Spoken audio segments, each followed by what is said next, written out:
passes through its first reading. Trevor Mallard in reply. Mr. Speaker, I want to thank the vast majority of speeches from the House. I think it's fair to say that most members of the National Party, there's Lee Jamie Ross, who made a fairly appalling speech towards the end, which showed a lack of preparation. I'm used to making speeches with a lack of preparation, sir, and I think I can do better. And I think after a few years, that member might do better as well. There was another member from the Canterbury area. It's one of the bottled blondes that I can't remember which it was also a little bit. Dean, was it Dean? Dean, who also showed a lack of preparation.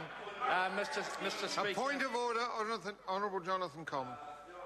Mallard took a point of order about 10 minutes ago, complaining that the speech given by another member in the House was taking rather a personal turn, and now he is exactly doing what he complained about only 10 minutes ago. Only 10 minutes. Yeah, look, firstly, members can't refer to past points of order. I think the point of order, though, is valid, that it has been in good humour, and the member referred to some cosmetic attachments in relation to members of the House, and it really did, I think, demean the member's speech. Could he come back to the point of order? Of course, Mr. Speaker. I'm one of those members who would love to be in a position to be able to use the stuff.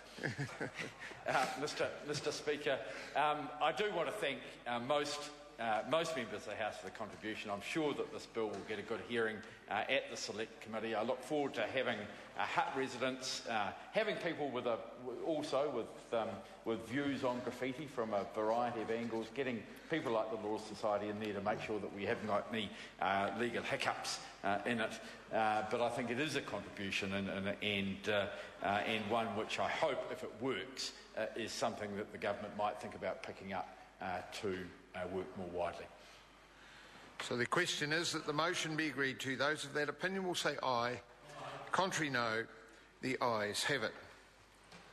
Hutt City Council Graffiti Removal Bill, first reading. The question is that the Hutt City Council Graffiti Removal Bill be considered by the Local Government and Environment Committee. Those of that opinion will say aye. Contrary, no. The ayes have it. Call on private and local order of the day number 4. Manukau City Council, regulation of prostitution and specific